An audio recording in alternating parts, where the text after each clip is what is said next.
présenter les nouvelles recommandations dans le traitement de l'Helicobacter pylori en 2016. En bref, rappel, donc c'est Marshall et Warren qui avaient mis en évidence un lien entre l'Helicobacter pylori et les ulcères gastro-duodénaux et la gastrite en 82, publié en 84 dans un Lancet et congratulé par un prix Nobel en 2005. Donc les dernières recommandations datent de 2012 avec Maastricht 4 et les recommandations françaises. En octobre dernier, en 2015, les experts sont réunis à Florence pour Maastricht 5. Malheureusement, ça n'a pas encore été publié, donc notre exposé sera par rapport aux conclusions des experts présents à ce moment-là. Donc l'exposé va s'articuler autour des questions comme dans Maastricht 4. Donc chez qui rechercher et éradiquer HP, comment le rechercher et comment l'éradiquer en 2016. Alors chez qui le rechercher? Dans les ulcères gastro-duodénaux, rien de nouveau. Traiter HP entraîne une meilleure cicatrisation, le moins de récidives à la fois des ulcères et des hémorragies. Dans le cas des troubles dyspeptiques, 10 à 15% d'HP dans la dyspepsie fonctionnelle. Il faut traiter 15 patients pour en soulager un. Dans ce genre de symptomatologie, ça reste l'un des traitements les plus efficaces. Dans le consensus de Kyoto, il est reconnu la dyspepsie à Helicobacter pylori qu'en cas d'amélioration persistante 6 à 12 mois après le traitement d'éradication. Dans le cas des médicaments gastrotoxiques, ça a été démontré qu'il y a moins d'ulcères chez les patients naïfs d'AINS et aux antécédents d'ulcères gastro-duodénaux. C'est non significatif chez les patients non naïfs d'AINS. Dans le cas des antécédents d'ulcères hémorragiques et la prise d'AINS, l'éradication d'HP est moins bien que les IPP. C'est un peu moins vrai pour l'aspirine, même si ça reste inférieur aux IPP. Donc les recommandations actuelles, il faut rechercher HP en cas d'antécédents d'ulcères gastro-duodénaux, d'aspirine en cours avec les ulcères hémorragiques et la prévention primaire chez les patients naïfs d'AINS. Dans le cas du reflux gastro-œsophagien, rechercher Helicobacter pylori peut avoir un intérêt dans le cadre de l'œsophagie peptique sévère qui nécessiterait la prise d'IPP au long cours, parce qu'on sait très bien qu'après éradication, il n'y a pas de développement de l'atrophie sous IPP. Après éradication, il n'y a pas d'amélioration du RGO et il n'y a pas de diminution significative de l'efficacité des IPP. Alors, une méta-analyse évoque une possible amélioration du RGO, sachant que la plupart des autres études étaient plutôt négatives. Dans le cadre du cancer gastrique, on sait que donc, les patients aux antécédents d'ulcères gastriques avec infection à Helicobacter pylori font des cancers gastriques. Il y a une évolution entre inflammation chronique, atrophie et les lésions prénéoplasiques, qui sont l'atrophie, la gastrique et la métaplasie intestinale, avec des risques relatifs variables en fonction de l'intensité et l'extension. Alors il faut du coup dépister les patients aux antécédents personnels de néoplasie gastrique ou familiale au premier degré, en cas de présence de lésions prénéoplasiques, lors de la prise d'IPP de plus de 6 mois, dans le cadre d'une maladie génétique avec polypose, et avec une faible preuve au niveau de la littérature, dans le cadre du bypass, compte tenu de l'exclusion d'un moyen gastrique qui ne pourra plus bénéficier de surveillance. Dans le cadre du lymphome du Malte, la prévalence d'Helicobacter pylori est plus de 90%, c'est le traitement de première ligne d'éradiquer HP, ce qui améliore avec une réponse de plus de entre 60 et 90%. Alors, Helicobacter pylori a été bien analysée avec pas mal de maladies extra-digestives. Elle reste reconnue actuellement en cas de carence martiale, de carence en vitamine B12 et le purpurative thrombopénique idiopathique. Alors, comment le rechercher? Tout d'abord, les tests non invasifs. La sérologie a une place uniquement sur le plan diagnostique. Il n'y a pas de risque de faux négatif avec ce traitement, avec ce test de dépistage.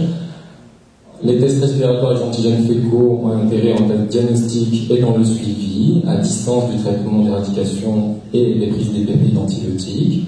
Attention aux faux négatifs, que sont la prise d'IPP, des cas d'hémorragie récente, en cas de gastrite atrophique ou de cancer. Alors, on peut bien évidemment dépister par les biopsies endoscopiques, qui présentent les mêmes risques de faux négatifs que les deux examens précédents.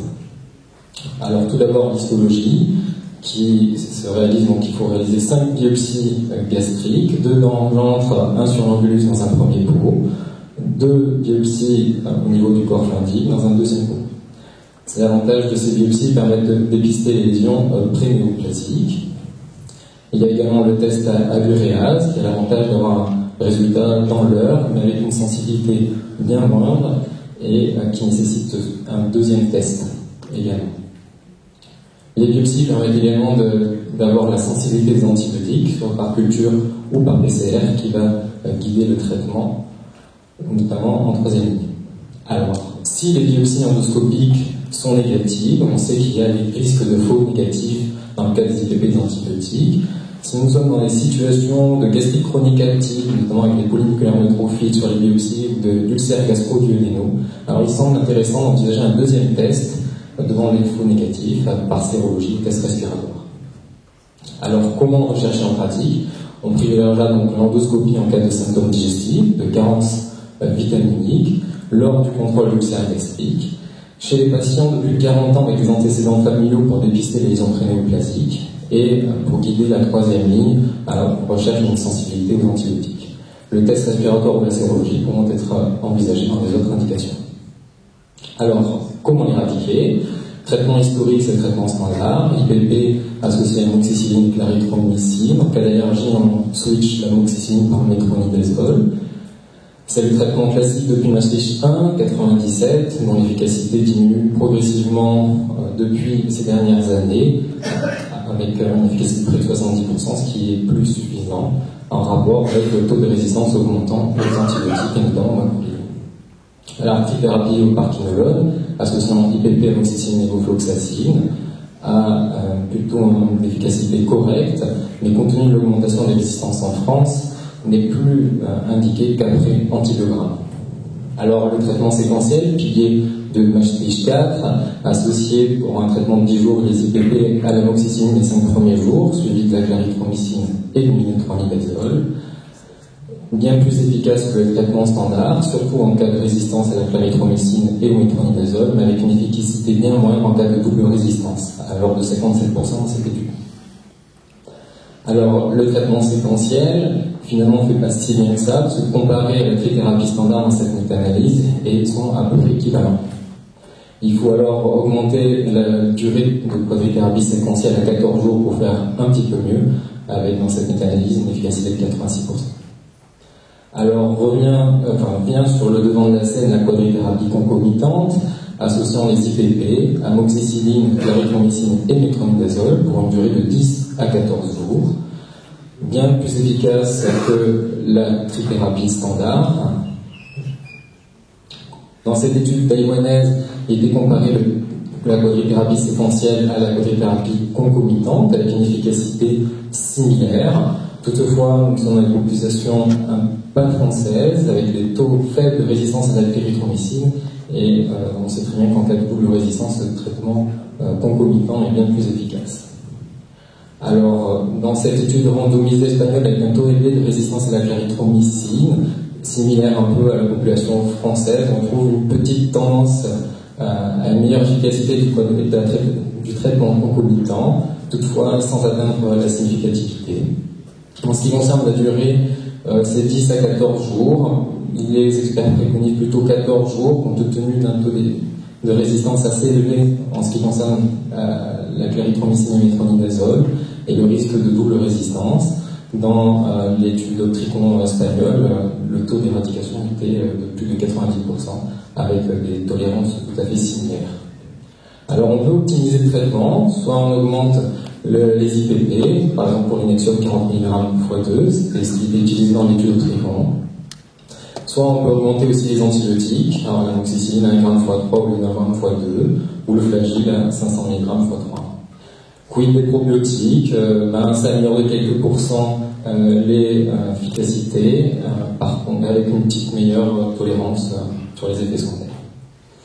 Alors toujours en course la quadrithérapie bismutée avec le Pilera en France, qui associe donc le bismuth, le métronidazole, le tétracycline aux IPP. Donc sous cette galénique, le traitement dure 10 jours, c'est 3 gélules 4 fois par jour associées aux IPP. C'est contre-indiqué chez les femmes enceintes en cas d'allaitement, en cas d'insuffisance rénale ou hépatique. Il faut bien prévenir les patients des effets indésirables avec la coloration des selles en noir et troubles digestifs, et attention à la photosensibilité avec les cyclines.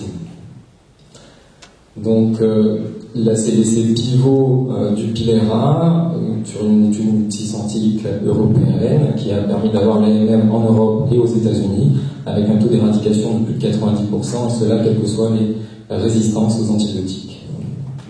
En deuxième ligne, le taux d'éradication reste très élevé à plus de 90%. Alors, en 2016, Maastricht 5 recommande donc l'abandon de la quadrithérapie séquentielle, même si ça n'a pas été vraiment reconnu, la supériorité au niveau des études, mais ça reste un traitement beaucoup plus simple à expliquer aux patients. Donc en première ligne, soit la quadrithérapie concomitante, soit le traitement par Pilera, et en deuxième ligne, en switch, l'avantage d'utiliser des antibiotiques différents, avec, à l'issue de ces deuxièmes lignes, plus de 95% d'efficacité. Alors, qui choisir en première ligne? On privilégiera bien sûr le Pilera en cas d'allergie bêta-lactamine ou la prise de macrolides récents pouvant favoriser les résistances. Alors, par contre, le point un petit peu plus négatif du Pilera, ça coûte plus cher. La compliance est peut-être un petit peu moins, 140 gélules sur 10 jours, ça fait pas mal. La tolérance dans les études est tout à fait acceptable, mais reste quand même un petit peu moindre que les autres traitements. Alors, en troisième ligne, et bien c'est toujours pareil, recours à l'endoscopie pour effectuer des biopsies à la recherche d'une sensibilité aux antibiotiques. Après antibiogramme, donc quoi faire en troisième ligne? Si on est sensible aux macrolides, on fait l'association IPP clarithromycine amoxicilline. En cas de sensibilité au quinolone, on reprend le levofloxacine avec l'amoxicilline. Si on est résistant au quinolone, eh bien, les recommandations restent pareilles. On privilégie la rifabutine associée à l'amoxicilline. Toutefois, c'est un traitement qui est assez mal toléré, qui coûte cher, et donc certains experts proposent une alternative avec l'association IPP métronidazole amoxicilline en l'optimisant au maximum avec les IPP double dose, un traitement allongé à 14 jours, l'augmentation des antibiotiques. Alors en synthèse, on recommande donc la recherche des Helicobacter pylori, son éradication en cas des ulcères, la dyspepsie, la prise d'AINS, les antécédents personnels ou familiaux de néoplasie gastrique, lymphome du Malte, en cas de carence en fer et en vitamine B12, le PTI et les prises d'IPP au long cours. Comment le rechercher? Donc attention, si il y a une prise d'IPP, la sérologie sera les tests les plus sensibles, et également l'endoscopie avec les tests respiratoires. Et en ce qui concerne le traitement, ça sera soit Pilera, soit quadrithérapie concomitante, et en troisième ligne, les biopsies pour les recherches de sensibilité